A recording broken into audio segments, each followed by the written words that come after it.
Have you been in a situation where you could not say no to a person? Perhaps it could be because you wanted to please others, or you're afraid of confrontation. In order to avoid confrontation, you say yes, or simply you want to be liked by others. Believe me, we have all been in this situation, including me. I want to teach you 5 simple strategies that you can use to be more assertive in your life. There's a host of benefits in becoming more assertive. Assertive people have self-assurance. Being more assertive will increase your self-confidence.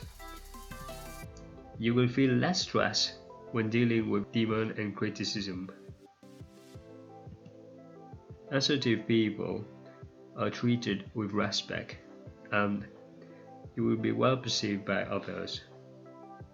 Instead of allowing others to have their way or take advantage of you, you'll be able to negotiate win-win solutions.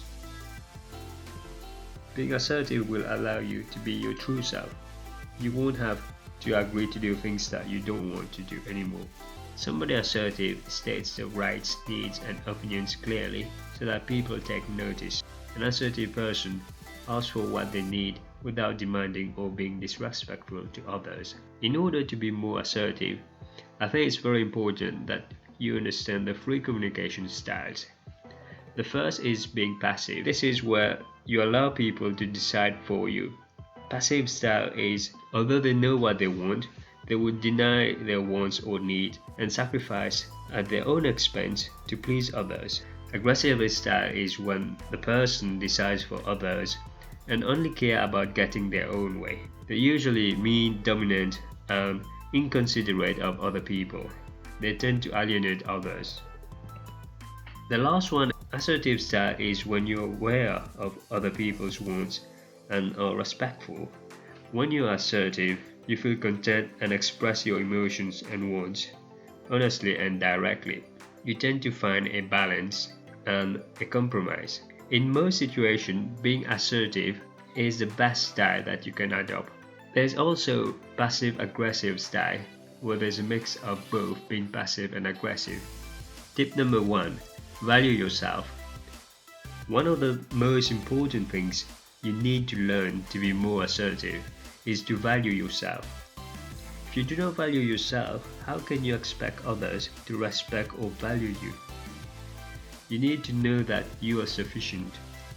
We all have a little voice in our head that influences our thoughts. This little voice may be telling you, you're not good enough, you will not succeed. It's all in the mindset. It is important that you keep a positive mindset.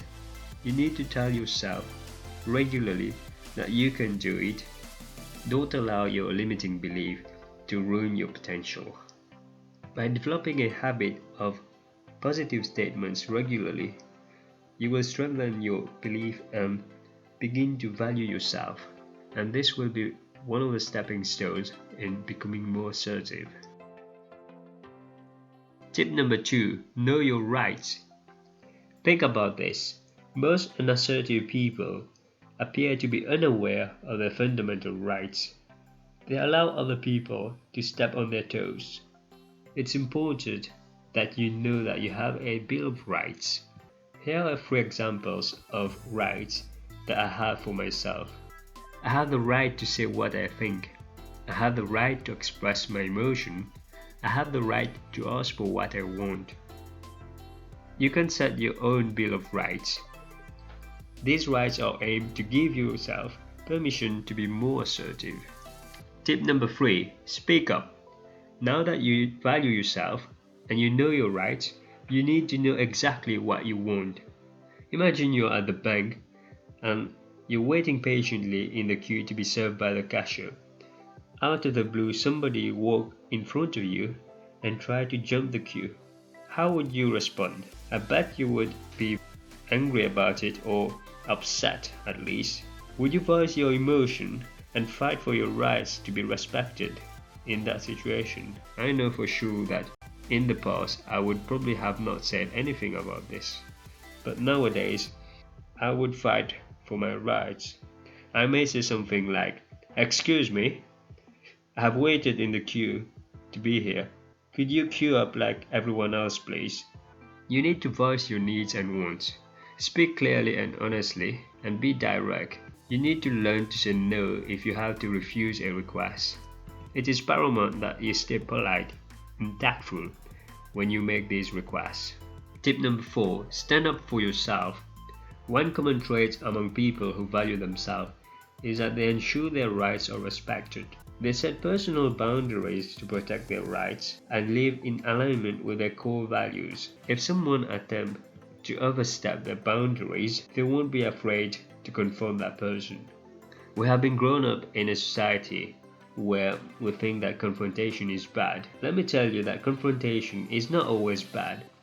If you do not confront somebody who oversteps your boundaries, you encourage them to behave disrespectfully towards you. In most situations, if you call someone out on their unacceptable actions or behaviors, they will realize they cannot get away with it. They will show more respect towards you, and they will know that in the future they cannot bulldoze you.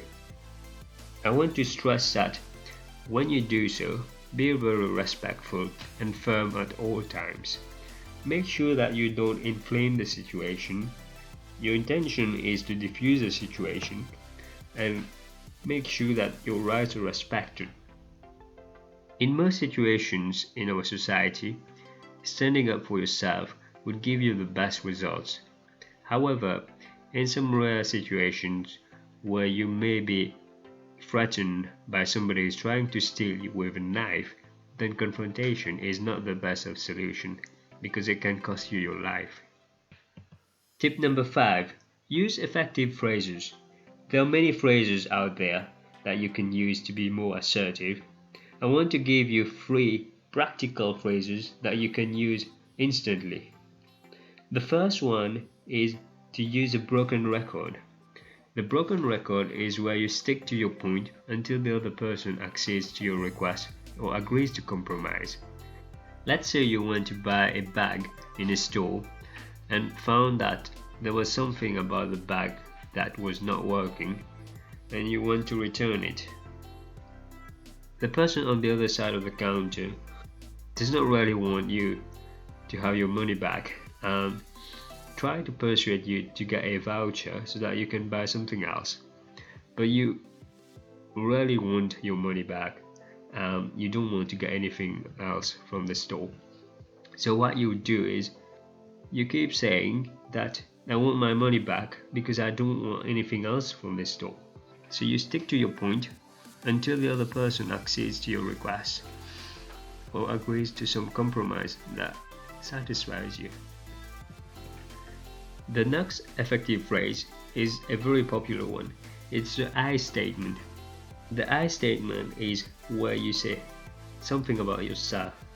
Let's say you are at work and you're trying to focus on something very important and your supervisor calls you every 10 to 15 minutes to do something else. In that situation, what you would do is you make a statement about how this is affecting you without being accusatory. You may say something like, I cannot focus on my work when you keep interrupting me. The next phrase is where you describe your feeling. This is very powerful. You can use it for close friends or family members.